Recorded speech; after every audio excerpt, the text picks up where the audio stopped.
My name is Irene Whitmore, and I'm 35 years old. I'm still processing what happened last Tuesday, mostly because it unfolded with such rehearsed calm that it took me a few minutes to realize my marriage had already ended, at least in my husband's head. We'd been married 3 years together for 5, long enough to believe we were solid, long enough to be wrong. He came home around 7 that evening, carrying a manila folder held just a little too carefully, like it was a prop he'd practiced with. There was something off about his energy. He tried to look heavy-burdened, like this was hurting him, but I caught a glint in his eyes. Anticipation. Almost excitement. "Hey," he said softly, setting his keys down. "Can we talk?" I put my phone face down on the counter and nodded. "Sure. What's going on?" He sat at the kitchen table, didn't meet my eyes, and slid the folder toward me. I want you to look at this. It's hard for me to say out loud, so I thought maybe seeing it would help." I opened it. Divorce petition. Filed 3 days earlier. Both our names. Case number. Asset division proposals. Supporting documentation. Thorough. Aggressively thorough. So I said after a moment, keeping my voice neutral, "This is happening." "Well, it doesn't have to be exactly like this," he rushed in. "I just wanted to show you what it could look like so we can talk it through like adults. No lawyers, no drama. Just us deciding what's fair." Fair. His proposal had him keeping the house I'd put the down payment on, half my retirement accounts, 2 years of spousal support, and the new SUV we'd bought 6 months ago. I'd walk away with my older sedan and maybe 30% of our shared assets. "This is very detailed for a hypothetical discussion," I said. "I just wanted to be prepared," he replied. "Show you I'm serious about handling this maturely." I nodded, slowly reached into the tote bag I'd dropped by the door when I came home from work and pulled out my own folder. I placed it neatly on top of his. "Interesting timing," I said, "because this is what our divorce actually looks like." His confusion was immediate. Then the color drained from his face as he opened it. Filed 9 days ago. Properly served to his office 4 days later. Signed receipt included. You already filed," his voice cracked. "Yes, but I filed 3 days ago." "And I filed 9 days ago," I replied calmly, "which means yours will be dismissed as a duplicate." He stared at the papers like they'd betrayed him. His hands were shaking. "You've been planning this." "For about 2 months," I said. "Getting my finances in order, finding a lawyer, documenting everything." "Why didn't you say anything he asked?" I almost laughed. "Why didn't you?" I asked instead. "You filed paperwork with the court and tried to present it as a conversation." "That's different," he said weakly. "I was trying to be civil." "No," I corrected. "You were trying to control the outcome." Silence stretched between us, thick and final. "What does yours say?" he asked finally. "Standard equitable distribution," I replied. "House goes on the market. We split proceeds minus my down payment. Retirement accounts split fairly. No spousal support. You keep your car. I keep mine." "That's not fair," he snapped. I met his eyes for the first time that night. "It's fair. It's just not convenient for you." He stood abruptly, grabbed his folder.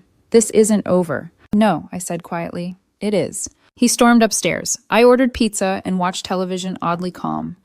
Around 11, he came back down, eyes red, voice small. "Can we at least talk about why?" I shrugged. "Same reason you filed, I guess. We're not happy." "We could try counseling." "You don't file divorce papers if you want counseling," I said.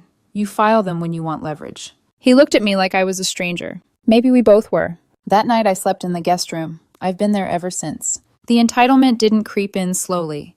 It arrived like it had been waiting just outside the door, pacing impatient for permission. The morning after the folder incident, I was in the kitchen making coffee when the front door opened without a knock. I looked up just in time to see my husband's older sister step inside, keys already in hand, confidence radiating off her like she owned the place. She didn't bother with pleasantries. She didn't even pretend surprise at seeing me. "We need to talk," she said, crossing her arms. I flipped the kettle off and leaned against the counter. "About what?" "About how you're screwing over my brother." I blinked once slowly. "Good morning to you too." She stepped closer, voice rising. "You filed for divorce behind his back like some snake. He was trying to handle this maturely." I met her stare evenly. He filed first, 3 days before showing me. I filed 9 days before showing him. That's not maturity. That's just bad timing.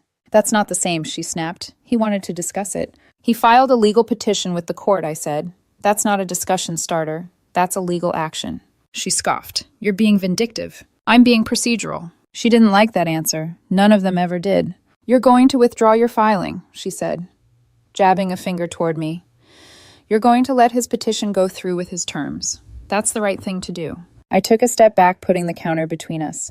No. Her eyes widened, like she wasn't used to hearing that word spoken plainly.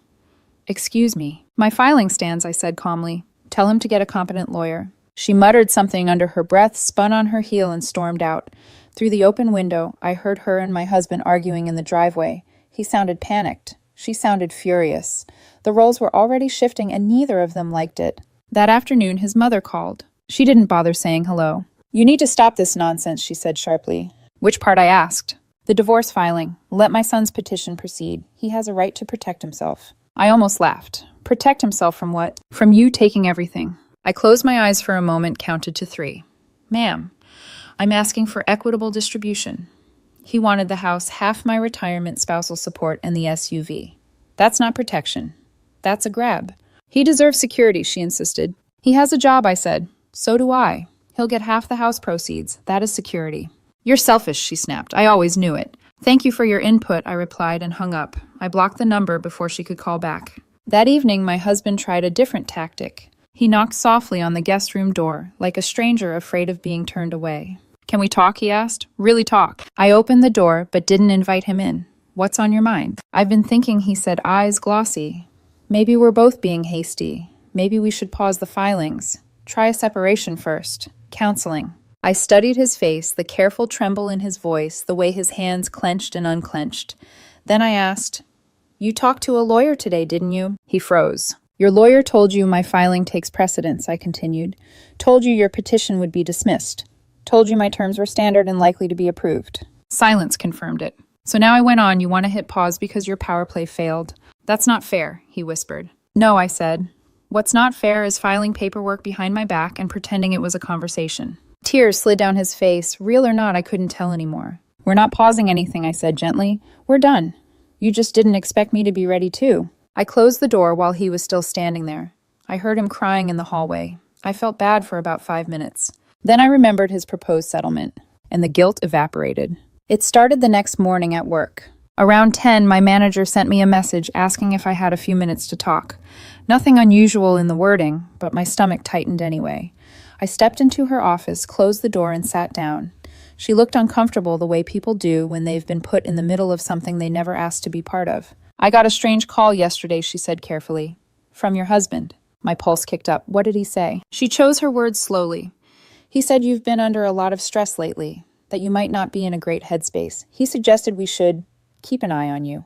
There it was. Not an accusation, just an implication. The kind that plants doubt without ever taking responsibility for it. So he implied I'm unstable, I said. Not in those exact words, she replied quickly. But yes, that was the gist. I took a breath. I'm getting divorced. It's mutual. We're both moving on. He's upset because I filed first. She nodded. That's what I assumed. Your work has been solid. No issues. But I had to document the call. HR policy. I understand, I said. And I did. What I didn't understand was how easily he'd crossed that line. That night I changed the Wi-Fi password. Petty, absolutely. Satisfying more than I expected. When he came home and couldn't connect, he stood at the top of the stairs and shouted down, What's wrong with the internet? I changed the password, I replied from the couch. It's under my account. Are you serious right now? Very. You can't just do that. You called my boss, I said. I changed the Wi-Fi password. Seems proportional. I was concerned he insisted. Genuinely. Concerned enough to imply I'm mentally unstable at my workplace. I didn't say that. They documented the call, I said. Try again. He grabbed his phone, muttering using data instead. You're being childish. You tried to mess with my career, I said evenly. You lost streaming privileges. He slammed the bedroom door. I ordered Chinese food and read through divorce case law on my tablet while I ate. Knowledge I was learning is a very specific kind of power. 2 weeks later, the legal process started moving. The first court appearance was procedural. The judge acknowledged my filing as primary, dismissed his duplicate petition, and set timelines for disclosures. His lawyer, a man who looked like he advertised on bus benches, asked for temporary support and exclusive use of the house. Denied. Outside the courthouse, his lawyer pulled me aside. My client is willing to settle. 50-50 split. Clean break. Except the house, I said. It sells. She doesn't want to move. That's unfortunate, I replied. The market's good. That weekend, he crossed another line. I came home Friday night to find my key didn't work. I stood on the porch staring at the new locks, disbelief settling into something colder. I called my lawyer. She answered immediately. He locked me out, I said. That's illegal, she replied. Call the non-emergency police line. I did.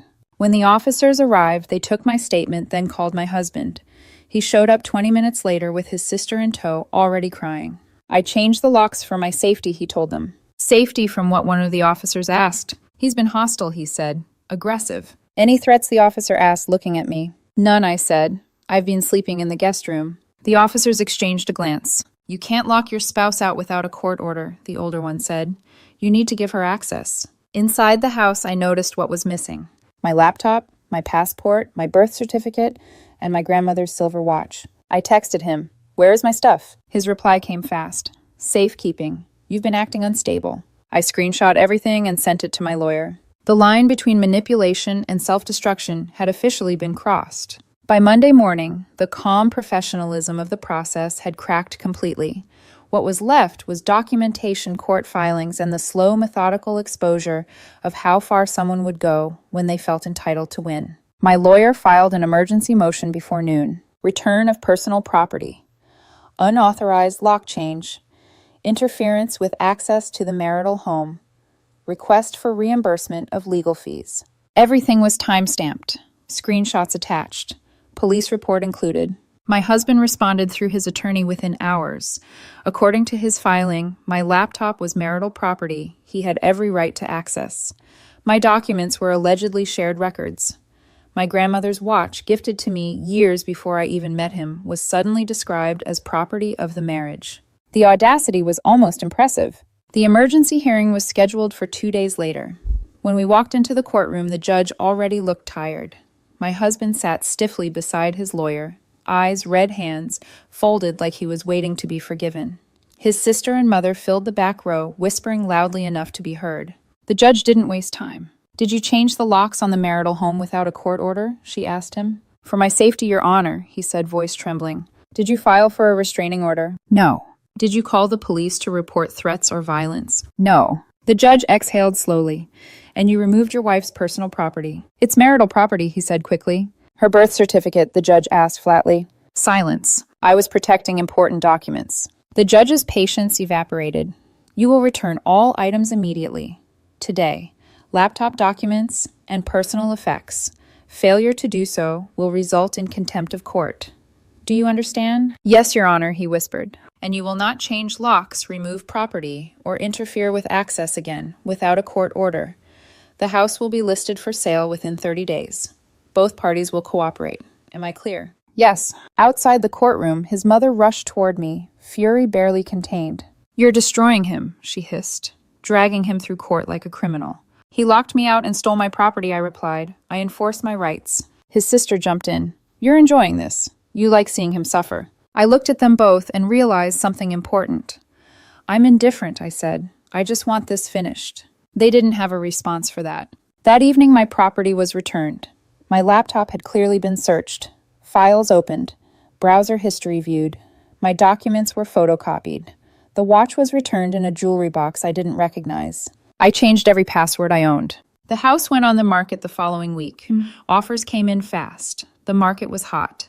He rejected the first 3, claiming they were too low, even though they were at or above asking. His lawyer called mine. "My client needs more time." "The judge ordered a sale," my lawyer replied. "Pick an offer." We accepted $115,000 over asking. He didn't speak to me that night. For the first time, the silence felt like progress.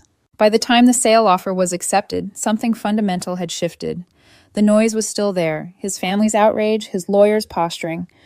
But the illusion of control was gone. What remained was process.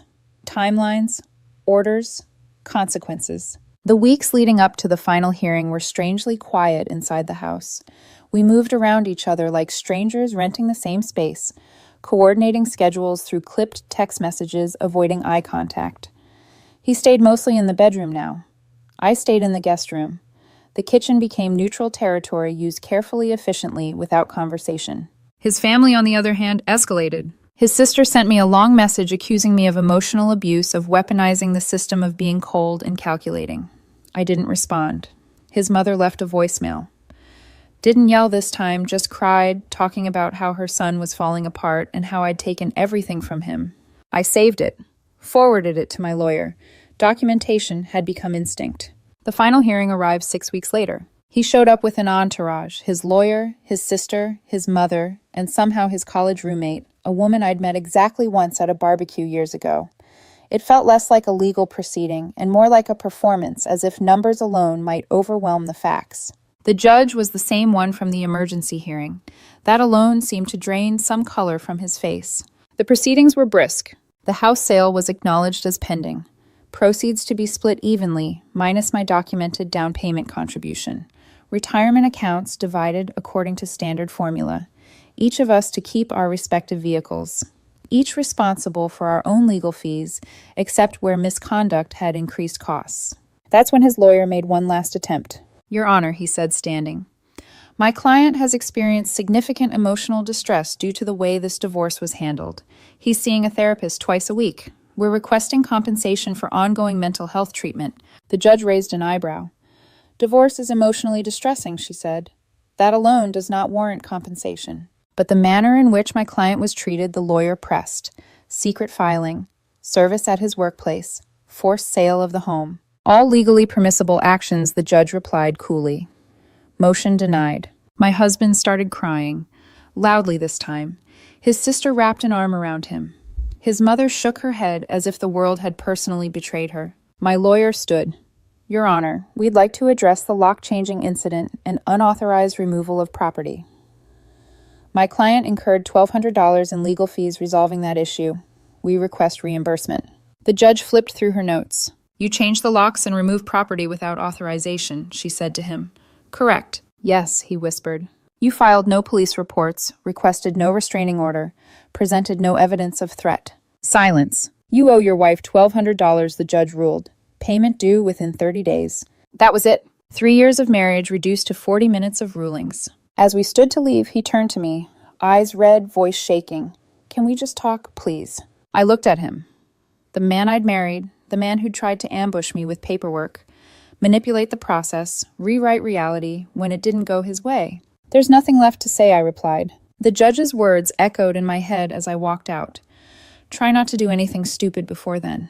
It was almost over. The divorce was granted 3 days later. No ceremony, no drama, just signatures, timestamps, and a judge's final order turning a marriage into a closed case file. 3 years together, 5 if you counted everything that came before officially over, in less time than it took us to plan our wedding. Outside the courthouse, he caught up to me in the hallway. "Can we just talk for a minute?" he asked, breathless, like if he stopped walking, the moment might vanish. About what I asked already, knowing the answer. About everything he said. How did we get here? I stopped and turned to face him.